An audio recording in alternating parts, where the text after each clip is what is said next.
So, eto na mga sangkay. Tingnan po natin itong pasabog po ni Congressman Marcoleta. Nagsalita po kasi ito ngayon mga sangkay at mukhang galit na galit. No? Mayroon po siyang pinost na video sa social media na siyang pag-uusapan po natin. Bago tayo mag-umpisa, pakisubscribe po muna yung ating YouTube channel. Tayo po ay 1.38 million subscribers na dito sa YouTube. Parami po tayo ng parami. At ilang tulog na lang mga sangkay, 1.4 million subscribers na po tayo. No? At road to 2 million subscribers. Kaya naman kung ikaw ay hindi po nakakapag-subscribe, ano pang hinihintay mo? I-click nyo po yung subscribe button na makikita po sa baba ng video na to. I-click nyo po yung bell at i-click nyo po yung all. At sa mga nanonood po sa Facebook, i-follow nyo po yung ating Facebook page. Alright guys, ito na, pag-usapan na po natin. Anyway, shoutout nga pala sa lahat ng mga solid sangkay.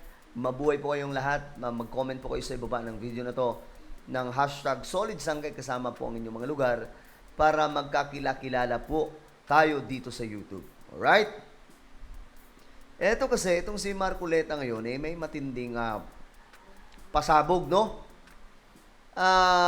Ayon po sa kanya, hindi daw po nagtutugma ang manifesto ng Kamara sa pagsuporta at pakikipag-isa kay PBBM. Ang ibig sabihin po niya dito mga sangkay, sa kanyang nadiskubre kung bakit tila sa statement na to, galit na galit po itong si Marcoleta dahil ang Kongreso daw po o ang Kamara ay mayroong kaibahan sa kung ano po ang panawagan ni PBBM. Well, tingnan po natin mga sangkay. Ang lakas naman ng loob nilang magpapirma. Ang lakas naman ng loob. Kapag ginawa nila ito, magrarally ako. Ayan. Ito po yung statement ni Marcoleta. Dito, mga sangkay, makikita po natin yung kanyang gigil. Gigil na gigil po talaga siya. So ano kaya itong sinasabi niya mga sangkay na ang lakas naman ng loob nilang magpapirma? Kapag ginawa ito mga sangkay, o nangyari ito, magrarally ako. Sabi po ni Marcoleta mga sangkay, tila baga gigil na gigil po ang ating representative.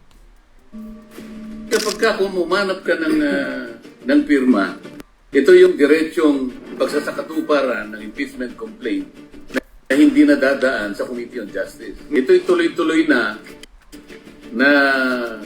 itatransmit sa Senado. Opo. Kasama na yung articles of impeachment. Okay. So mayroon po kasi daw nagpapakalat na merong pang dokumento mga sangkay na mayroon daw pong papirma. So, ito daw po ay didiretso na papunta sa Senado. So, ano bang klaseng papirma-pirma ito mga sangkay? Tingnan po natin ulit para po mas malinaw sa ating lahat.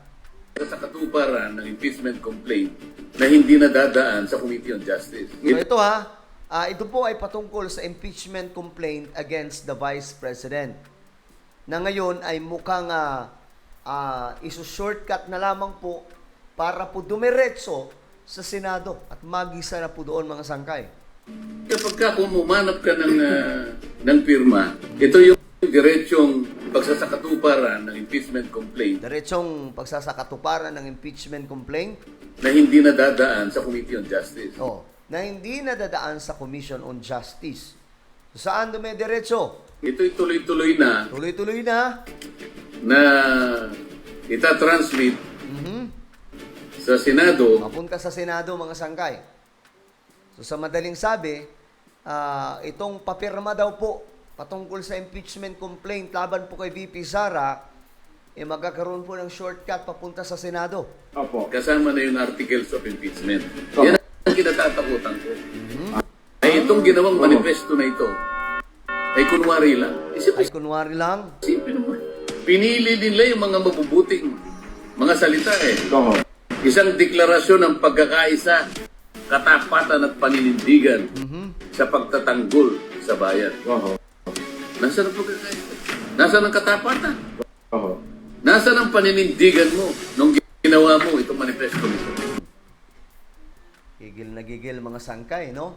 Gigil na gigil ang ating congressman na si Marcoleta. At alam nyo mga sangkay, ito pong si Marcoleta naman, siguro naman, Kitang-kita nyo mga sangkay, nakabahagi po ito siya ng line-up ni former President Duterte. Kasama po siya dyan mga sangkay. Siguro naman hindi na po taguyan dahil meron po silang larawan doon. Naka-uniform po sila dyan mga sangkay na mga DDS, line-up po ng DDS. Okay, tuloy po natin itong ating... Ito'y nakakatakot. Panluloko ito sa ating mamamayan. Kapag ito'y ginawa nila, halimbawa, nagsimulang sila mangalap. So, hindi pa pala nagsisimulang mangalap ng perma. Wala pa pala mga sangkay. Hindi pa nasisimulan ito. Kaya ito mga sangkay, nagpapabala. Dito galit na galit po si Marcoleta. Pag ito, sinimulan nyo, magrarally ako. Parang ganun po yung statement niya eh. Makikita na po ninyo ang pagbabalat kayo ng lahat ng pipirma na nagkunwaring nakipagkaisa sa Pangulo. Lahat ng pipirma na nagkunwari na nakiisa sa Pangulo. Bakit nasabi ito ni Marcoleta? Ang panawagan kasi ng Presidente ng Republika ng Pilipinas na si Pangulong Marcos, huwag ituloy ang impeachment complaint. Kamakailan lamang mga sangkay, nagkaroon po ng pledge. Okay? Nagkaroon po ng panunumpa itong mga kongresista doon po sa Malacanang na sila po ay susuporta, all out ang kanilang support sa Malacanang o sa administrasyong ito. Bumunta po sila mismo sa Malacanang. So ngayon mga sangkay, ang point dito, kung sumusuporta daw po sila or genuine yung kanilang pagsuporta kay PBBM, hindi sila pipirma tungkol po sa impeachment complaint laban po kay VP Sara. So yun po ang pinopoint out ni Marcoleta, mga sangkay. Pero, kapag ikaw ay pumirma, ibig sabihin, hindi buo yung pagsuporta mo kay President BBM. Talagang niloloko mo ang Pangulo ng Pilipinas. Kasi akala ko ba, ikaw ay susuporta talaga ng all out sa pamahalaan, sa kung ano ang desisyon ni PBBM. Pero bakit ganun? Diba? Ulitin natin yung part na ito mga sangkay na isiniwalat ni Marcoleta. Makikita na po ninyo ang pagbabalat kayo ng lahat ng pipirma na nagkunwaring nakipagkaisa sa Pangulo. Ayan, yung mga congressman po yan, yung kanyang pinaparinggan, na lahat ng pipirma daw mga sangkay na nagkunwari, na nakikiisa sa Pangulo o kay PBBM. Pero pagpapanggap lamang po. Pagpapanggap lamang po. Yan ang nakakatakot yan. Dapat pala. Kaya sabi ko sa'yo, magrarally ako. Ayon. Magrarally daw po si Marcoleta, mga sangkay. Well, ako, hindi na rin po magtataka kasi DDS Diba? DDS po si Marcoleta. At ngayon, nagkakalabasan na po talaga. At para po sa inyong kaalaman, magulo po ang politika. No? Huwag po tayong masyadong papadala, maging panatiko. No, guys. Stop that. Huwag niyong ituloy yan, mga sangkay. Masisira lamang po ang buhay ninyo. Sabi pa nga po ni PRRD noon. No, ito naman masasabi ko na masisira ang buhay ninyo sapagkat itong mga politiko, mga sangkay, pahalos pare-parehas lang naman po sila. May mga personal interest po yan. Wala pong malinis sa mga yan.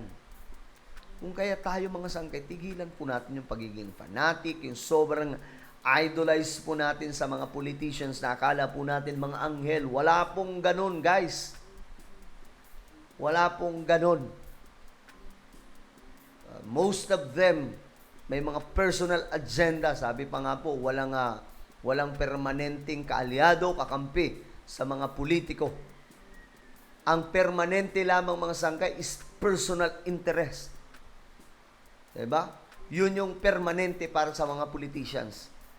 Kaya mga sangkay, ito si Marcoleta, kampi po ito ni PBBM, di ba? Line up, kung hindi ako nagkakamali, nung 2022, ka-line up ni PBBM, pero asan ngayon mga sangkay? Well, ang INC naman po talaga, sumusuporta kay PBBM. Yun naman sinasabi po nila mga sangkay, Yung gaganapin nga daw po nilang rally is pagsuporta sa panawagan ni PBBM na wag ituloy ang impeachment complaint laban po kay VP Sara. Well, ano po ang inyong opinion dito sa pasabog ni Marcoleta na galit po mga sangkay sa mga kongresista dyan na nagpapanggap daw po na nakikipag-isa kay PBBM. I-comment po sa ibaba ang inyong mga opinion. Mayroon po pala tayong isang YouTube channel.